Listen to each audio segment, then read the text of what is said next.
رحم اللہ من قرأ الفاتحہ۔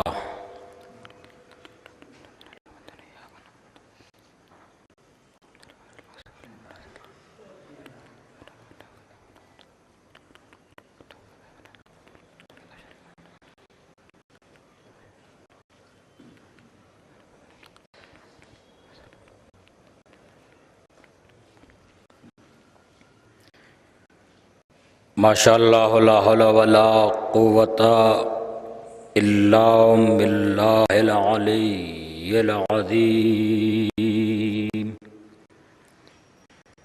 اعوذ باللہ من الشیطان اللعین الرجیم۔ بسم اللہ الرحمن الرحیم۔ حسبنا اللہ ونعم الوکیل، نعم المولا ونعم النصير۔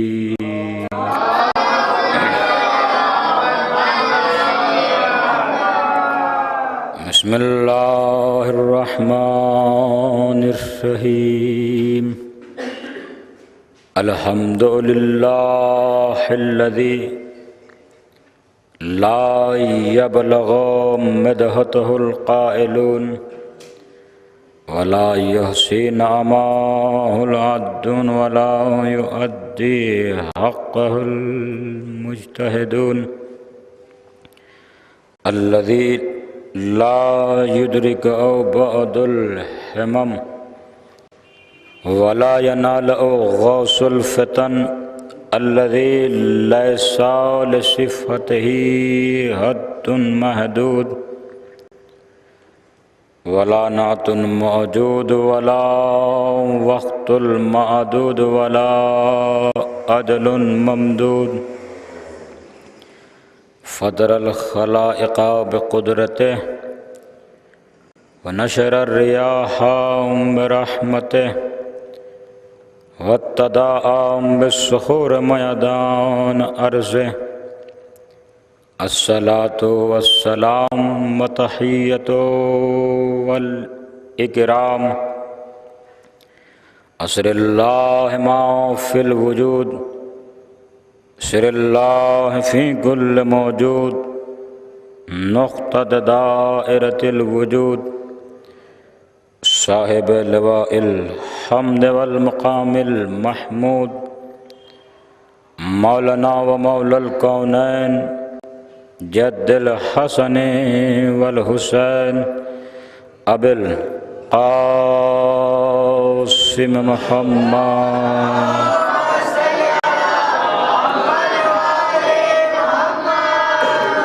وأهل بيته الطيبين الطاهرين المعصومين المظلومين، ولعنة الله على أعدائهم أجمعين، الذين أذهب الله عنهم الرجس وطهرهم تطهيرا۔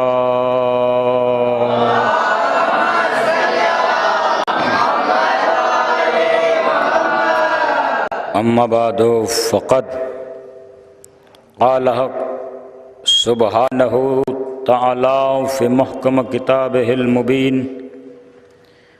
هو أصدق الله الصادقين قوله الحق، بسم الله الرحمن الرحيم، لقد من الله على المؤمنين إذ بعث فيهم رسولا من أنفسهم يتلو عليهم آياته ويزكيهم ويعلمهم الكتاب والحكمة وإن كان من قبل لفي ضلال مبين۔ صلوات اللہ۔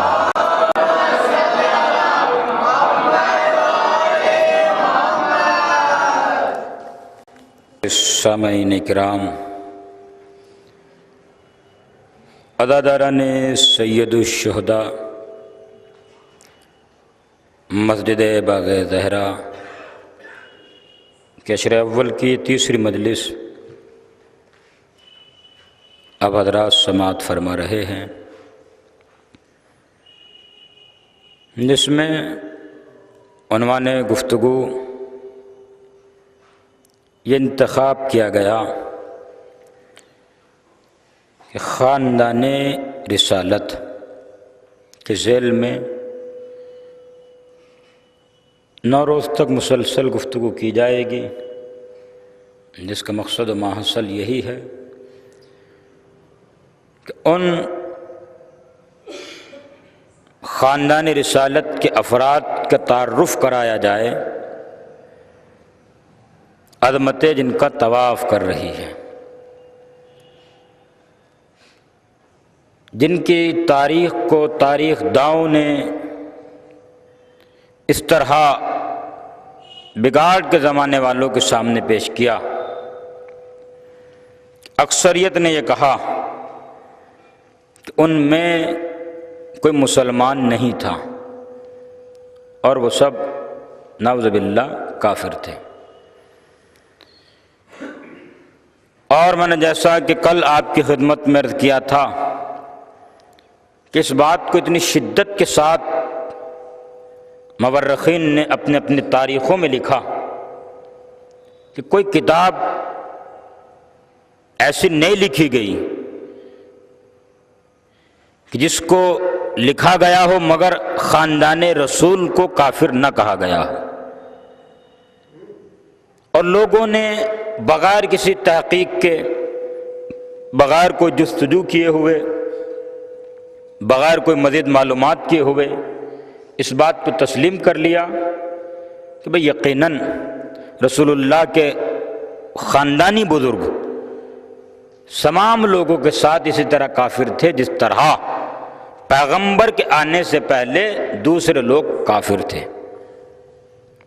اور اس میں یہی جملہ مورخین نے اپنے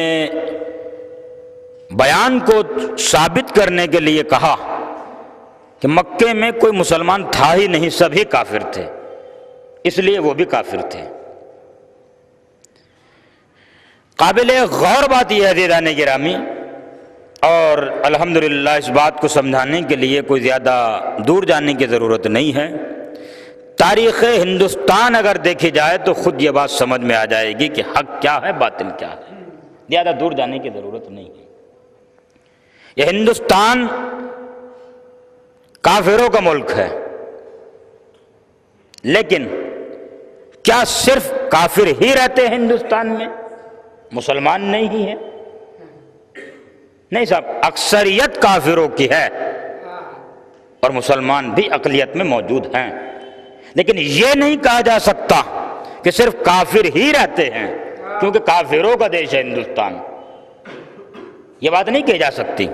یعنی اگر قلت میں ہے تو اس کا مطلب یہ نہیں ہے کہ صاحب سب کافر ہیں تو اس لیے وہ بھی سب کافر، نہیں۔ یہاں پر الحمدللہ تمام تہذیبیں پائی جاتی ہیں، مسلمان بھی پائے جاتے ہیں، غیر مسلم بھی پائے جاتے ہیں۔ تو کیا کل جب ہندوستان کی تاریخ لکھی جائے گی تو یہ بات لکھی جائے گی چونکہ ہندوستان کافروں کا دیش تھا اس لیے ہندوستان میں کوئی مسلمان ہی نہیں تھا؟ تو یہ آپ پر اور ہم پر زیادتی ہوگی نا۔ تو ہندوستان میں مسلمان ہیں، تو اسی طرح یہ کہنا چونکہ نبی کے آنے سے پہلے مکے میں کوئی مسلمان ہی نہیں تھا، اکثریت مشرکین کی تھی، کافروں کی تھی، تو اکثریت کافروں کی تھی لیکن سب کافر نہیں تھے۔ توجہ نہ نہیں رمی، اکثریت کافروں کی تھی لیکن سب کافر نہیں تھے۔ جس طرح ہندوستان میں اکثریت کافروں کی ہے لیکن مسلمانوں کی قلت نہیں ہے۔ ایک صلوات پڑھیے محمد والے محمد پر۔